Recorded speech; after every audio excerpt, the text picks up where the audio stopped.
తన రాజీనామా సవాల్పై ఇప్పటికీ కట్టుబడి ఉన్నానని మంత్రి జూపల్లి అన్నారు. ఈ క్రమంలో చర్చకు కేటీఆర్, హరీష్ రావు సోమాజిగూడ ప్రెస్ క్లబ్ కు రావాలని సవాల్ విసిరారు.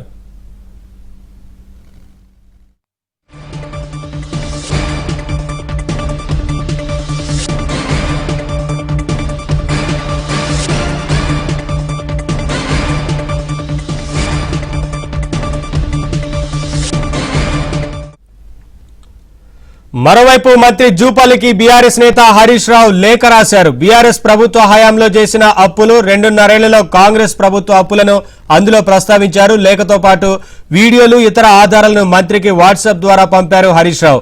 బీఆర్ఎస్ ప్రభుత్వ హయాంలో చేసిన అప్పుల గురించి ముఖ్యమంత్రి, మంత్రివర్గ సభ్యులు పదే పదే దుష్ప్రచారం చేస్తున్నారని విమర్శించారు. మీ ప్రచారం పూర్తిగా అవాస్తవమని ఆధారాలతో సహా ఎన్నిసార్లు వివరించినా తీరు మారకపోవడం శోచనీయమన్నారు. 9.5 ఏళ్లలో బీఆర్ఎస్ ప్రభుత్వం తీసుకున్న రుణాలు, గ్యారంటీ ఇచ్చి ప్రభుత్వం చెల్లించే రుణాలు మొత్తం కలిపితే 4,17,000 కోట్లు మాత్రమేనని తాను అసెంబ్లీలో చెప్పారన్నారు. ఆ లెక్కలకు కట్టుబడి ఉంటానని, ఎక్కడైనా చర్చకు సిద్ధమని అసెంబ్లీలోనే స్పష్టంగా ప్రకటించినట్లు ఆయన గుర్తు చేశారు. ఈ రోజు మీరు రాసిన లేఖలో కాంగ్రెస్ ప్రభుత్వం డిసెంబర్ 2023 నుంచి జూన్ 2026 వరకు చేసిన అప్పు 1,77,058 కోట్లని చెప్పారన్న హరీష్, ఆర్బీఐ లెక్కల ప్రకారం జూన్ 30, 2026 నాటికి కాంగ్రెస్ ప్రభుత్వం చేసిన మొత్తం అప్పు 1,86,067 కోట్ల రూపాయలన్నారు. మీలాగా మేము మాట మార్చడం లేదు, పూటకో తీరు అంకెలు మార్చి చెప్పడం లేదన్నారు హరీష్ రావు.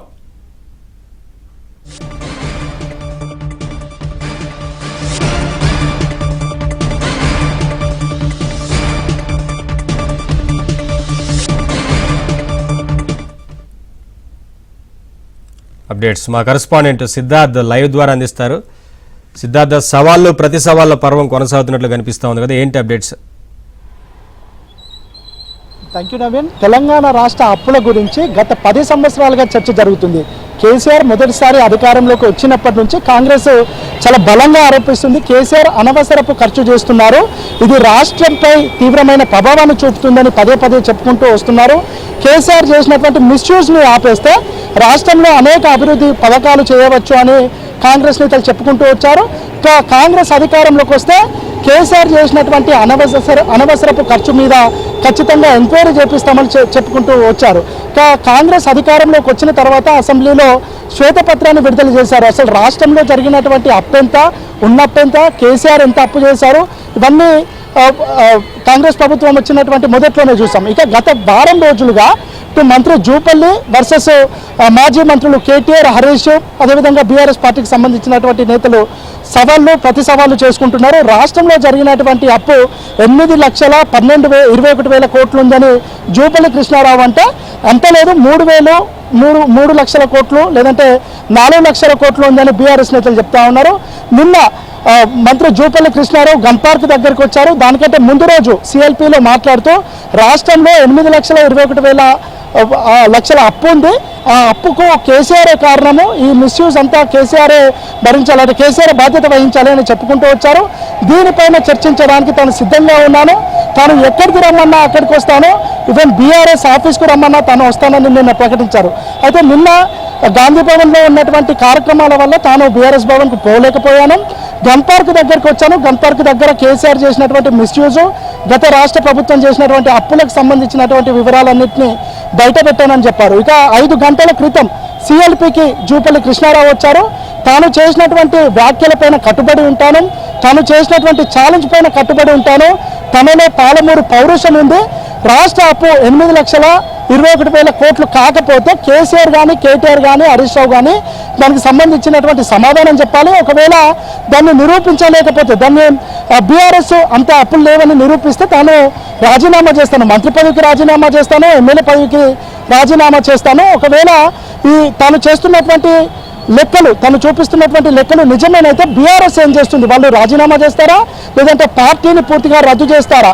ఈ సవాల్కు సమాధానం చెప్పి ఈ ముగ్గురులో ఎవరైనా కేసీఆర్ కానీ, హరీష్ రావు కానీ, కేటీఆర్ కానీ వాళ్ళు ప్రెస్ క్లబ్కి వస్తే నేను వాళ్ళతో చర్చిస్తానని చెప్పారు. కొన్ని పొలిటికల్ కామెంట్స్ కూడా చేశారు. తనలో పౌరుషం ఉంది, తాను నిజాయితీ పరుణ్ణి, గవర్నమెంట్ ఉద్యోగం చేస్తూ దానికి రిజైన్ చేశాను, రిజైన్ చేసిన తర్వాత వ్యవసాయం చేసుకున్నాను, వ్యాపారాలు చేసిన తర్వాత రాజకీయాల్లోకి పోయాను, అంటే ఒక ట్రాన్స్పరెంట్ వ్యక్తిని, నాకు సెల్ఫ్ రెస్పెక్ట్తోని ఆత్మగౌరవంతోని బతికేటువంటి వ్యక్తిని, మాట మీద కట్టుబడి ఉండే వ్యక్తిని ఇలాంటి పొలిటికల్ కామెంట్స్ కూడా చేశారు. వీళ్ళు హరీష్ రావు కానీ కేటీఆర్ కానీ పదే పదే అబద్ధాలను మాట్లాడుతున్నారు.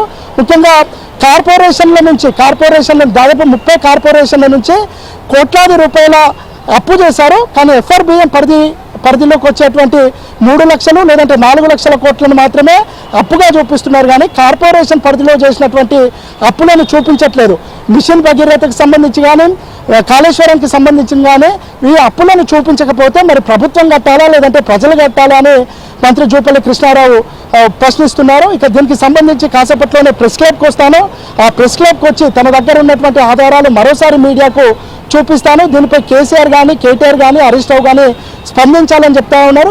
హరీష్ రావు కాసేపటి క్రితమే స్పందించారు. కానీ ఒకవేళ తాను చూపించినటువంటి లెక్కలు తప్పైతే ఏం చేస్తారు అంటే బీఆర్ఎస్ పార్టీని రద్దు చేస్తారా లేదంటే ఎమ్మెల్యే పదవికి రాజీనామా చేస్తారో చెప్పి రావాలని జూపల్లి కృష్ణారావు చెప్తా ఉన్నారు. ప్రస్తుతమైతే జూపల్లి కాసేపట్లోనే ప్రెస్ క్లబ్కి వచ్చే అవకాశం ఉంది.